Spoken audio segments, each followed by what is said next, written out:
Welcome friends, आप सभी का फिर से एक बार स्वागत है क्रेजी फोर मूवीज में। और आज हम बात करने वाले हैं इस हफ्ते थिएटर्स में रिलीज हुई तमिल फिल्म यानी कि मानाडू के बारे में, जिसमें लीड रोल में आपको नजर आएंगे एसटीआर, कल्याणी प्रियदर्शन और एस जे सूर्या। जहां पर ये फिल्म जो है इसे डायरेक्ट किया है वेंकट प्रभु ने। तो ये है वेंकट प्रभु पॉलिटिक्स।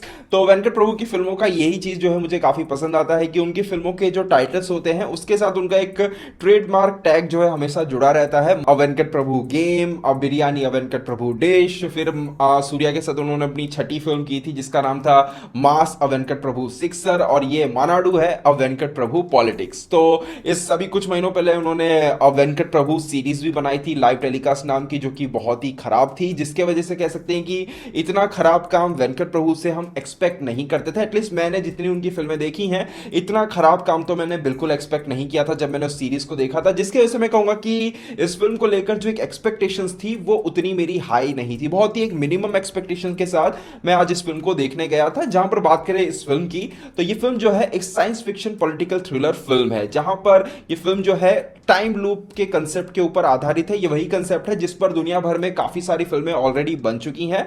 और आज से कुछ महीनों पहले अभी तेलुगु में एक वेब सीरीज बनी थी कुड़ी अडमैदे नाम की, वहां पर भी सेम कंसेप्ट को यूज किया गया था। तो ये कोई कॉपीड कंसेप्ट नहीं है। इस कंसेप्ट पे काफी सारी फिल्में ऑलरेडी बन चुकी हैं, अलग अलग देशों में, अलग अलग इंडस्ट्रीज में ऑलरेडी बन चुकी हैं और आगे भी बनती रहेंगी। तो इस कंसेप्ट को कहीं पर भी कोई कॉपीड कंसेप्ट कहा नहीं जा सकता है, क्योंकि हर किसी ने इस कंसेप्ट को लेते हुए अपने तरीके से इस कंसेप्ट के साथ अपनी अपनी फिल्मों को प्रेजेंट किया है। जहां पर इस फिल्म में वेंकट प्रभु ने जिस तरह से एक पॉलिटिकल थ्रिलर के अंदर इस कंसेप्ट को डाला है, उसे देखने के बाद जो मेरा ओवरऑल ओपिनियन बनता है उसे मैं आपको एक लाइन में बताने की कोशिश करूं तो मानाडू एक बहुत ही बेहतरीन, एंटरटेनिंग, इंगेजिंग और जहां पर जरूरत पड़ती है वहां पर एक बहुत ही अच्छी थ्रिलर फिल्म भी साबित होती है। मतलब कहा जाए कि अगर आप इस फिल्म को देखते हो ना, तो ये फिल्म जो है कहीं पर भी आपको डिसअपॉइंट नहीं करेगी। 2.5 घंटे के आसपास की फिल्म है। थ्रू आउट द फिल्म पूरी तरह से ये फिल्म जो है अपने साथ जोड़े रखती है और आपको एंटरटेन भी करती है। और ऑनेस्टली कहूं कि मैंने खुद ऑलरेडी इतनी सारी फिल्में देख चुका हूं इस कंसेप्ट के ऊपर, पर फिर भी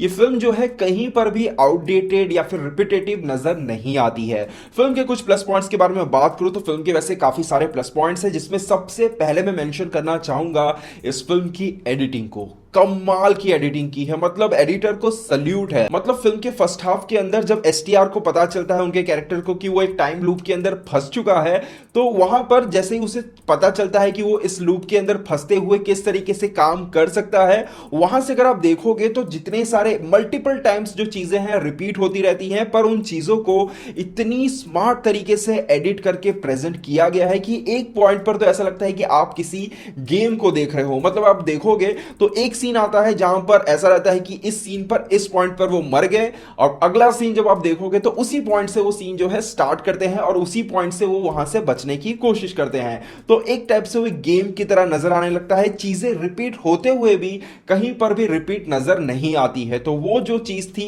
एडिटर ने कमाल तरीके से यहां पर हैंडल की है। और थ्रू आउट द फिल्म भी अगर आप देखोगे तो एडिटर का काम जो है बहुत बहुत ही कमाल का था। और इसी के साथ साथ जो यहां पे फिल्म का स्क्रीन प्ले है, जो स्क्रीन प्ले लिखा गया है वेंकट प्रभु के द्वारा, वो भी काफी कमाल का है। मतलब बहुत ही टाइट, बहुत ही इंगेजिंग है। स्पेशली फिल्म जब सेकेंड हाफ में जाती है वहां से स्क्रीन प्ले इतना टाइट है कि फिल्म के अंदर एंटरटेनमेंट के साथ साथ एक जो थ्रिल का फैक्टर है वो भी बहुत ही बेहतरीन तरीके से इंट्रोड्यूस किया जाता है। मतलब जब आप सेकेंड हाफ को देखोगे तो एसटीआर का जो कैरेक्टर है वो जिस मिशन पे निकला है उस मिशन को पूरा करने के लिए वो इतनी बार फेल होता है, मतलब इतने अटेम्प्ट्स लिए गए हैं, इतनी बार वो कैरेक्टर फेल होता है कि आपको भी लगेगा कि यार अगला अटेम्प्ट जो है इसका पास होगा या नहीं। तो वो जो चीज है स्क्रीन प्ले में इतनी बेहतरीन तरीके से लिखी गई है कि मैं कहना चाहूंगा कि फिल्म जो है कहीं पर भी प्रिडिक्टेबल होती ही नहीं है। आपको पता है कि अगर आपने इस टाइप की फिल्में देखी हैं तो किस तरीके से चीजों का अंत हो सकता है, पर फिर भी कहानी के अंदर कहीं पर भी जो प्रिडिक्टेबिलिटी का फैक्टर है वो नहीं आता है।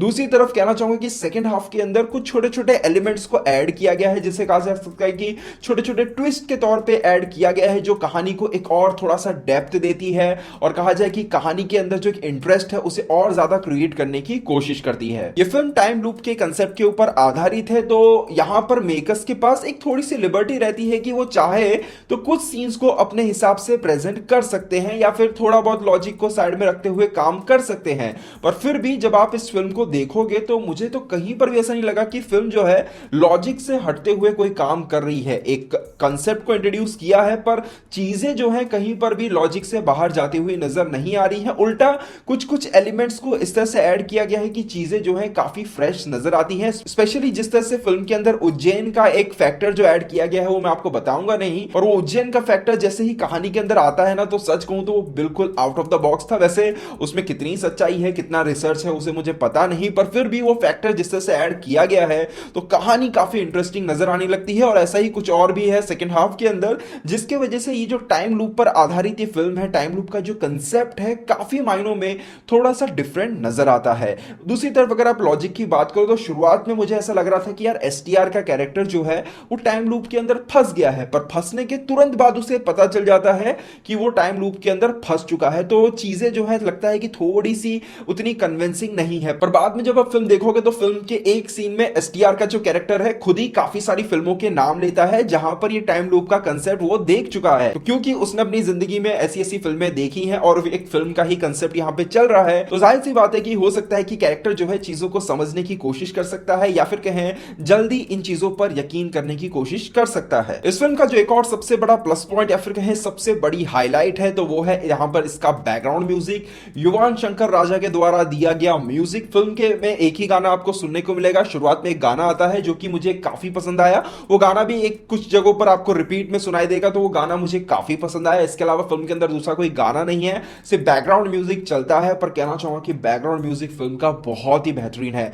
चाहे बात हो एक्शन सीक्वेंस की, चाहे बात हो टेंशन वाले थ्रिलिंग सीक्वेंस की, हर एक जगह पर जो बीजीएम आपको सुनने को मिलता है वो काफी डिफरेंट, काफी फ्रेश नजर आता है और सीन्स को बहुत बेहतरीन तरीके से प्रेजेंट करने में भी कामयाब रहता है। फिल्म के इंटरवल पे एक ट्विस्ट देखने को मिलता है जो मैं यहां पे रिवील नहीं करूंगा, पर ऑनेस्टली कहूं तो जो ट्विस्ट था मैं ऑलरेडी प्रिडिक्ट कर चुका हूं। जिस किसी ने भी इसका ट्रेलर रिव्यू जो मेरा है वो देखा होगा उसे पता है कि ये चीज जो है मैंने वहीं पर मेंशन कर दी थी, पर फिर मुझे पता नहीं कि मेकर्स ने उसे एक ट्विस्ट के तौर पे क्यों प्रेजेंट किया जब उन्होंने ट्रेलर को उस तरह से एडिट नहीं किया था।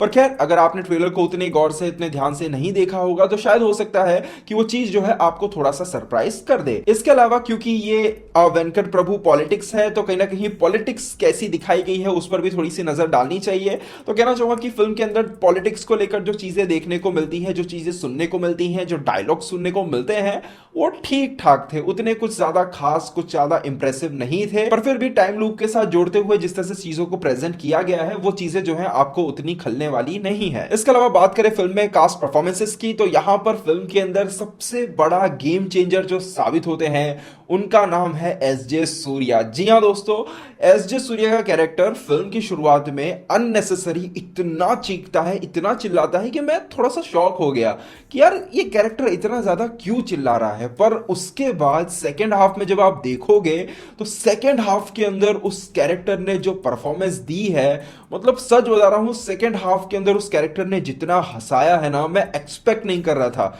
कमाल की परफॉर्मेंस दी है। मतलब वो जो फ्रस्ट्रेशन उनके चेहरे पर नजर आती है ना, वो फ्रस्ट्रेशन जब आप देखोगे तो सही में आप इतने हंसने वाले हो कि आप एक्सपेक्ट भी नहीं कर सकते हो। मतलब कमाल की परफॉर्मेंस दी है उन्होंने। और जिस तरह से उनकी एंट्री होती है फिल्म की शुरुआत में, मतलब नेगेटिव रोल वो प्ले कर रहे हैं पर एंट्री किसी हीरो से कम नहीं होती है। बहुत ही स्टाइलिश नजर आते हैं, बहुत ही कमाल की परफॉर्मेंस उन्होंने दी है। स्क्रीन प्रेजेंस उनका मुझे कमाल का लगा और कह सकते हैं कि यार एसजे सूर्या को जितनी बेहतरीन तरीके से आप यूटिलाइज करोगे वो आपकी फिल्म में उतनी ही शान बढ़ाते हैं। तो बहुत ही बेहतरीन तरीके से उन्हें यहां पे यूज किया गया है और एसटीआर को पूरी तरह से टक्कर देते हुए यहां पे वो नजर आते हैं।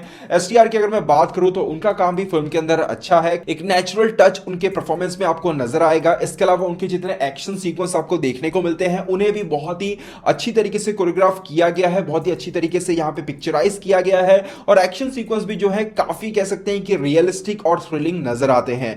दूसरी तरफ बात करें कल्याणी प्रियदर्शन के बारे में, तो उनका काम फिल्म में बहुत ही कम है, पर फिर भी कहूंगा कि जितना काम उन्हें दिया गया है उन्होंने अपने काम को बहुत ही बेहतरीन तरीके से निभाया है। अब ये फिल्म वेंकट प्रभु की है और उसके अंदर प्रेम जी ना हो ऐसा हो ही नहीं सकता है, तो प्रेम जी भी इस फिल्म में आपको नजर आते हैं, जो कि यहाँ पर हल्की फुल्की कॉमेडी करते हुए नजर आएंगे, पर उस लेवल की कॉमेडी नहीं है जो मैंने उनकी पिछली कुछ फिल्मों में देखी हुई है। तो फिल्म के अंदर उनकी कॉमेडी ठीक ठाक है, कुछ कुछ जगहों पर जो ह्यूमर है उनके कैरेक्टर के अंदर का वो थोड़ा सा काम करता है, पर उतना कुछ खास हंसाने में कामयाब नहीं हो पाता है। मेरे हिसाब से उनके पोटेंशियल के हिसाब से उन्हें कुछ और अच्छी लाइंस दी जाती तो थोड़ा और मजा आ सकता था। तो ओवरऑल कहा जाए तो मानाडू एक बहुत ही अच्छी एंटरटेनिंग फिल्म है, जिसके अंदर आपको अच्छी कॉमेडी, अच्छी एक्टिंग और कहा जाए तो टाइम लूप के कंसेप्ट का एक बहुत ही अच्छा यूज देखने को मिलता है। और सबसे बड़ी बात है ये फिल्म जो है कहीं पर भी आपको बोर नहीं करती है। पूरी की पूरी फिल्म भले ही थोड़ी सी लंबी है पर पूरी तरह से अपने साथ जोड़े रखती है, आपको एंटरटेन करती है और कहीं पर भी बोर होने का मौका नहीं देती है। तो मुझे फिल्म अच्छी लगी है। आप में से जिस किसी ने ये फिल्म देखा है मुझे कमेंट सेक्शन में जरूर बताइएगा। फिल्म को जो है तमिल तेलुगु में रिलीज करवाया गया है। पहले ये एक पैन इंडिया फिल्म थी, पर आप सभी को पता है कि इसकी फिल्म की जो पॉपुलैरिटी है हिंदी ऑडियंस के बीच में जीरो है। मुझे पता नहीं इस वीडियो को भी कितने लोग देखने आएंगे, तो वो तो वक्त आने पे पता चलेगा। पर फिर भी अगर आपने ये फिल्म देख ली है तो आपको ये फिल्म कैसी लगी मुझे कमेंट सेक्शन में जरूर बताइएगा। तो दोस्तों बस यहीं तक आज का वीडियो, उम्मीद करते वीडियो को पसंद आया होगा। वीडियो पसंद वीडियो को लाइक शेयर जरूर कीजिएगा। मिलते हैं हमारे अगले वीडियो में, तब तक के लिए बाय बाय, टेक केयर।